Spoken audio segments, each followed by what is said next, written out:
Welcome back, darlings, for another Classics with Ophi video. In this video we will take a look at the classic book Count of Monte Cristo, written by Alexandre Dumas. I read this book in January but forgot to do a deeper analysis video. Hopefully this video will be somewhat helpful in understanding this classic book and maybe gain an interest in you reading the book later on. I will start doing a summary, then I will talk about each character, to then move on to talking about symbols and a little bit of analysis that I seen and themes in the books. Lastly, I will give my own thoughts on the book and my experience reading the book.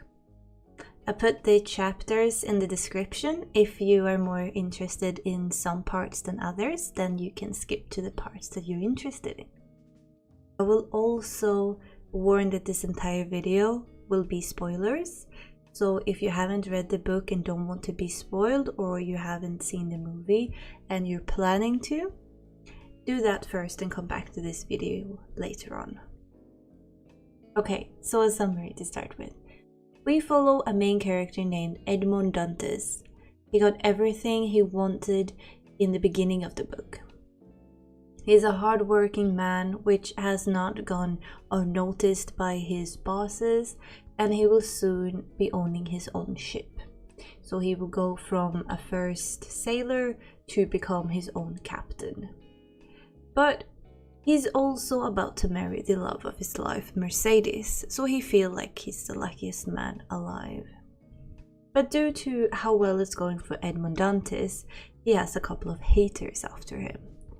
Firstly, we have Danglars, who is jealous of Edmond's promotion, that he's going to be captain of the ship and not him. Secondly, we have Fernand, who also loves the beautiful Mercedes. And thirdly, we have Caderousse, who wants to get the sailor Edmond Dantes' property. So we have these three haters, or people who dislike Edmond, and they want both his property, his loved one, and his fortune. And to make Edmond Dantes disappear, they make a plan to put Edmond in prison.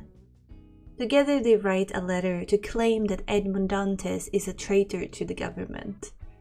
When the guy of law, Wilford, sees this claim, he gets nervous. People will think it has something to do with his dad, who is by fact a traitor to the government. So to protect himself and to not ruin his chances in politics, Wilford put Edmond in prison even without a trial. During Edmond's prison time, he meets a crazy man called Faria. Faria tells Edmond about the huge treasure, and he promises that he will share this if they escape together. During their prison time, Faria teaches Edmond everything worth knowing by reading, math, politics, etc. Sadly, Faria dies one day and Edmond escapes prison in his body bag. Then Edmond makes his way to Monte Cristo Island, where the treasure is supposed to be. He digs the treasure up and becomes extremely wealthy. Later on, Edmond finds out that Mercedes did not in fact wait for him, but actually married Fernand after his disappearance. So he gets himself a new fancy name, the Count of Monte Cristo, and builds his home on the island of Monte Cristo. And he decides to use the fortune from the treasure to execute his revenge on the 4 people who put him in prison for 14 years. First of all, we have Caderousse, who tries to rob the Count of Monte Cristo when things goes a little bit south and he gets stabbed multiple times and dies.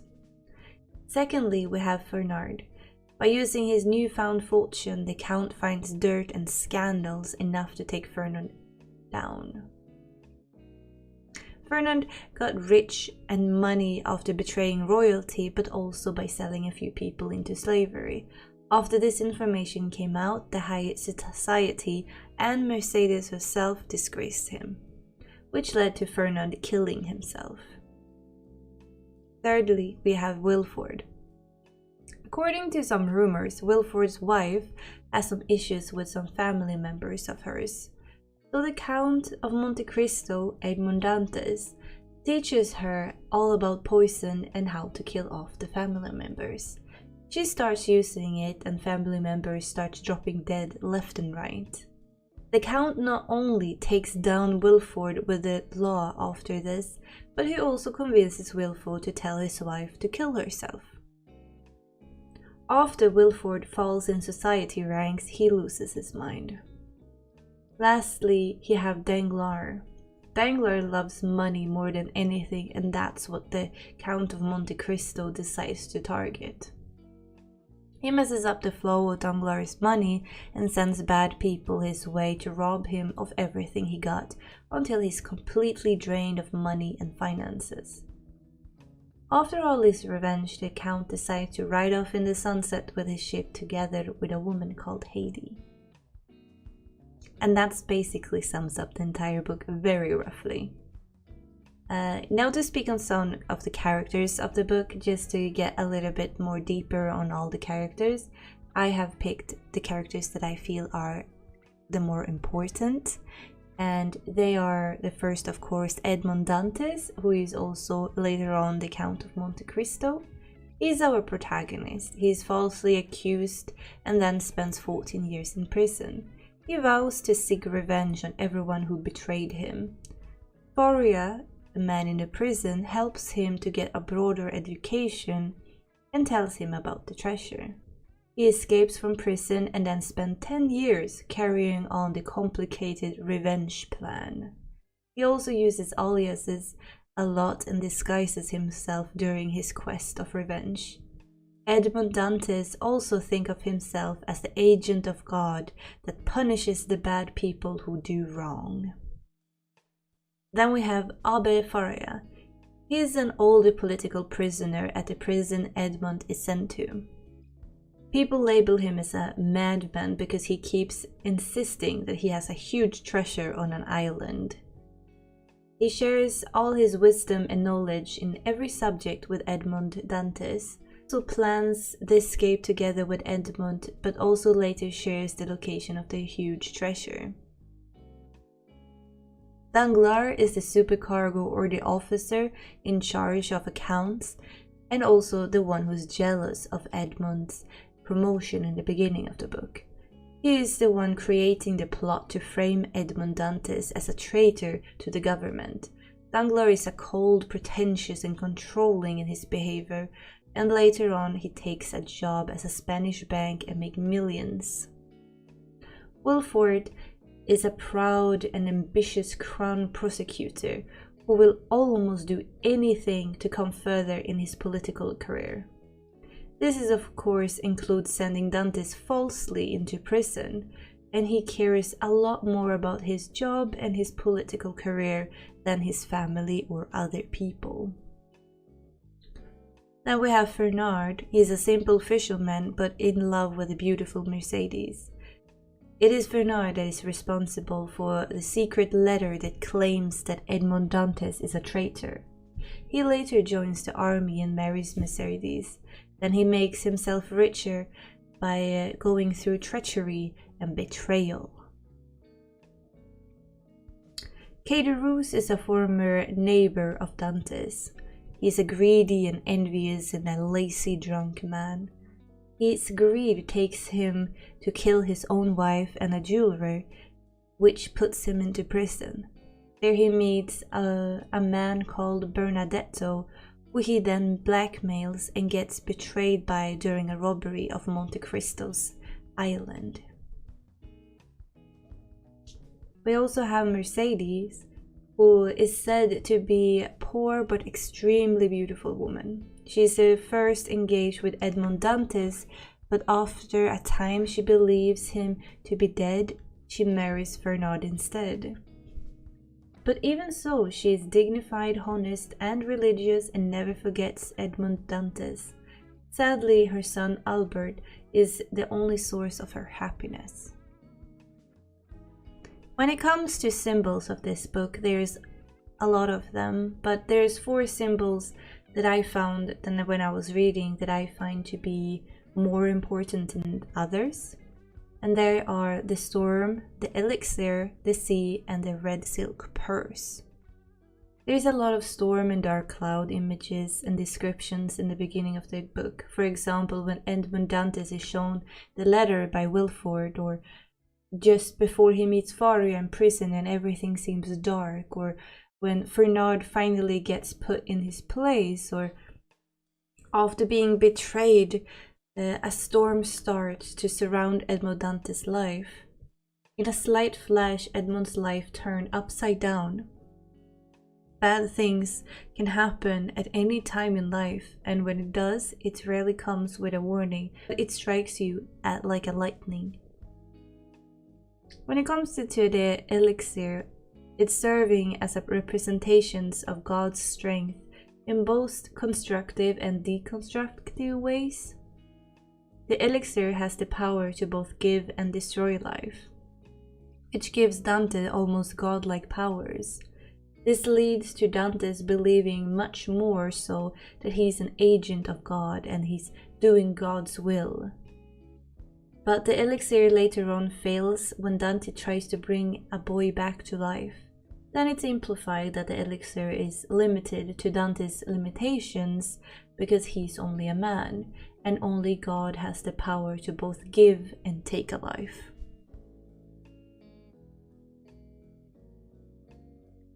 We also have the red purse, the red silk purse. It's first used by Monsieur Morel in his attempt to save the life of Dante's father.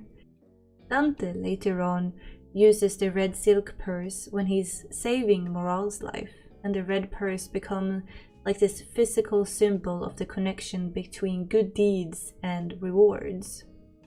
Then we have the last symbol, and that's the sea, which is the one that I find to be most interesting.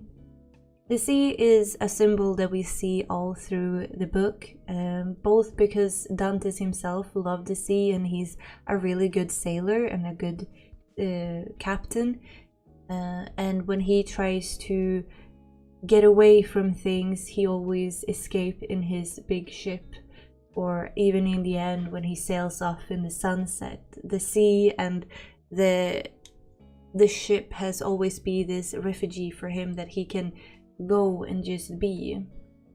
But when Dante escapes from prison, he plunges into the ocean in this body bag, and then he experiences a baptism and a renewed dedication of his soul to God, almost. He suffered a death of his old person when he was in prison, the death of his innocence or himself that he once was, and he's now renewed into a new man. Dante emerges as a bitter and hateful man when he in the beginning was this loving and innocent man. So after this, when he comes out, he's bent on carrying out this revenge on his enemies, and he's washed in the water that leads him to freedom and his rebirth as a man formed. The analyzing that I can find, there's roughly 6 core themes of this book, and that's revenge, justice of God, happiness, love and redemption, identity, and the domestic and the fortune. I will speak about 3 bigger themes that I find the most important, and they are the revenge, justice, and gods, as well as happiness. The theme of revenge is seen in the story from start to finish, beginning with Dante's imprisonment.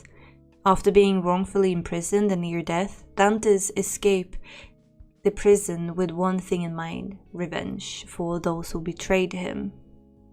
At this point in the story, the idea of revenge is totally in the hands of Dantes himself to achieve, but later on in the book it turns to more the revenge being done by God's will instead of Dante himself doing it and inflicting the revenge on the people that betrayed him.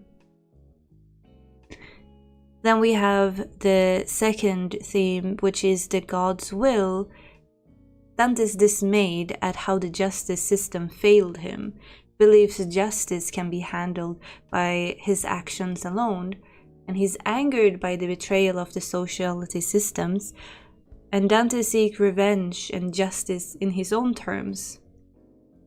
However, after many years of suffering in prison, Dante is angered by the idea of death only lasting a couple of seconds for his enemies, and he wants them to suffer as long as he has suffered, because he was in prison for 14 years and all he's been thinking about is this revenge. So he feels like inflicting them with death would be too easy. He wants them to suffer as much as he did, and so as a result his enemies suffer a fate worse than death, which Dante deems, and he decides what he thinks is the best. And Wilford is then driven insane, Danglars is bankrupt, and Mondijo commits suicide. Then we have the talk about happiness, one of the themes in this book, which is the one I will lastly talk about. And according to Dante's, happiness is completely relative to how much a person has suffered or how much the person has endured during his life. And if you think about it, if someone has suffered a lot or for a very long period, they have earned the right to experience happiness now, because that's how it goes. You get a lot of minus, then you should have all the pluses later on. And Dante directly expresses this segment when he say, "Only a man who has felt ultimate despair is capable of feeling ultimate bliss." But ultimately, happiness depends on how much someone suffered, which is why when Dante finally stops suffering, he finds it difficult to finally find that happiness or final bliss or completion. Nevertheless, Dante feels that because he suffered so greatly for so many years, that he should feel and experience this ultimate happiness in the end. It's a very interesting book. It has a lot of things you can talk about, and maybe it is like that because there are so many pages of this book. When I read this book, I was overall into the story, but for me it wasn't anything special more than an okay read. And I know I will probably offend some people saying that, because I know a lot of people love this book. And it's not that I'm saying it's a bad book, because there is no bad books out there, just not my taste. And I liked parts of this book. I think my biggest problem with this book is the fact that it was too long for me. I think that if you would have shortened this book down, it would have been a lot better. And it's extremely well written, and it's very interesting, and all these themes and symbols and you can analyze this book forever and ever, and you can talk about this book forever, and revenge will always be something that you can discuss or something that people will try to do, as well as taking the matter into your own hands and not trusting the justice system. But I enjoy the beginning of the book the most. I like to follow Edmond Dante's life when he was happy, as well as when he was sentenced into prison and his 14 years in prison. I also liked his life after he escaped from prison and then lived with the smugglers. But after he found the treasure, which is roughly half the book in, that's when my interest slowly decayed, and I wasn't that interested in it. After he finds the treasure and becomes this Count Monte Cristo, it started to become very slow for me. It's a lot of high society life, a lot of dinner parties, talking about each other's back, waiting for the best opportunity to ruin someone's life, and a lot of talk about how to ruin someone's life and what is the best way to do it.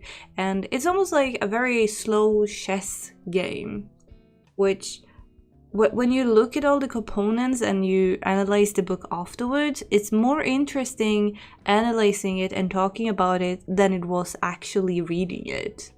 Because reading it, I just felt this dread that, oh my god, nothing is happening.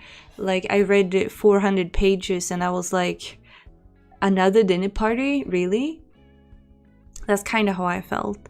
Then we come to the end, and where everything happens, all the action happens almost in one go, with like all the revenge parts and everything starts picking up. Then I started enjoying it again. So there was like this 400 pages in the middle of the book where I just felt like, did we really need this? And I think we do need it, because it took him 10 years to do this revenge, right? So it makes sense that it took a while, and you know, you can analyze everything that, you know, he had to go through so many characters, he needed to find the information, he needed to do all these things to reflect his revenge on everyone in the way that he deemed okay, because he did not just want them to die, he wanted them to suffer, and to do that he needed to find out what would they suffer the most from, and some things took longer than other things. But in the middle part for me was very dreadful and boring. I almost kinda gave up in reading it, and I do understand the purpose, why it was so slow, and it was to show all the characters and how great everyone is, because what I felt like is none of the characters is 100% good or bad, and every character in this book betrays someone. I think the only one that we can say that we think is okay, even though she did betray someone, is Mercedes. The only one that she actually betrayed was when she married Fernand instead of waiting for Edmond Dantes to come back. And why we forgive her for this is because she thought that he died. And so we think it's okay because that's a good excuse. Everyone else who betrayed someone did it out of power or spite or revenge or whatever it was. Everyone backstabbed someone in this book, which made every character very grey. And like, even if you do stand behind Edmond Dantes, he's far from a good character and a good person, really. And I think the author wanted to show us just how all their sides and make us think, do they really deserve what's coming to them?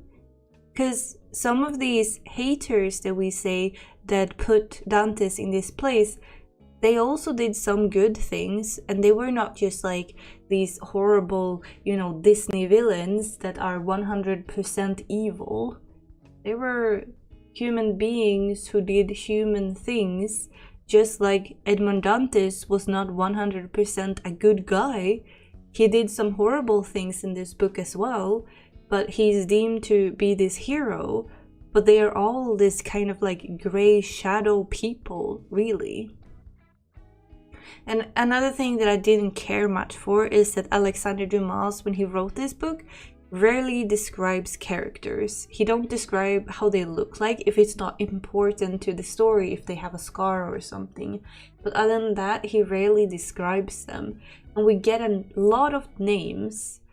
And I actually needed a cheat sheet where I kept all the names and who they were, because all the names just like went around in my head. And especially when the Count of Monte Cristo or Edmond Dantes started to go undercover, because the storyteller, who is all-knowing, never told us it was the Count or Edmond that was undercover. Then suddenly I read like 10 chapters about this priest, and nobody told me who this priest were, and I was sitting there like, I wonder why this priest is important to the story. And then 10 chapters later, it realizes that, oh, that was the Count? That changes everything. Could we not have said that in the beginning? No, it always comes after. after a while we get to learn all these undercovers and all the names, so it gets easier. But like the first 500 pages was kind of dreadful as well, because it was hard to keeping up with everyone.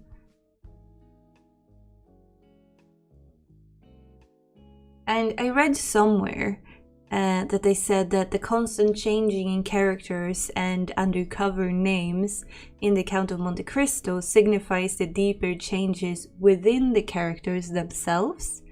I read something like that, and I can understand that, but as a reading enjoyment point of view, it wasn't as fun as it might have been a cool analysis thing. But yeah, I thought the book was okay. I think I gave it 3 stars out of 5, which is a very average score for me. It's nothing high on my list. I will definitely not reread this book. If I want to experience this book again, I will probably not do it in book form at all. I will probably just watch the movie. Do I think people should read this book? Yes. Will I suggest this book if people ask me? Depends. I feel like this book takes a lot of patience. So depending on who asks me if it's a good book to read, I will probably answer differently. If you have read a lot of classical books before, or you're an avid reader, when you read a lot of books and a big chunk of book of thousands of pages doesn't scare you, go for it.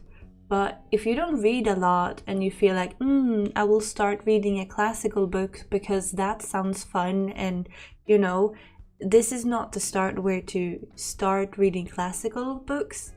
I would suggest there is tons of better classical books that would probably be a lot better for you. This one isn't it.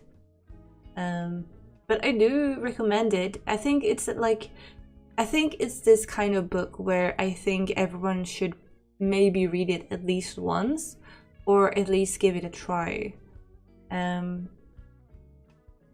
But it's a good thing to know that some parts of this book will be a little bit slow. So you need to have a little bit of patience, because soon it will all come together. So if you're okay with reading maybe 500 pages where nothing happens for a while, it's a great book. And this book has given birth to so many good books today. So, I mean, it is a piece of classic literature that it still stands today, it still have a good message today, and I still think we should give it like that fine place on the bookshelf where it deserves to be. And is it overhyped that I have seen? Yes. It's a little bit overhyped, yes. But it's still a good book, and yeah. So I hope you enjoyed this. I hope I didn't ramble too long about everything, and I hope you enjoyed this little ramble about classic books, and I hope you will have a lovely day and a happy reading time. Bye.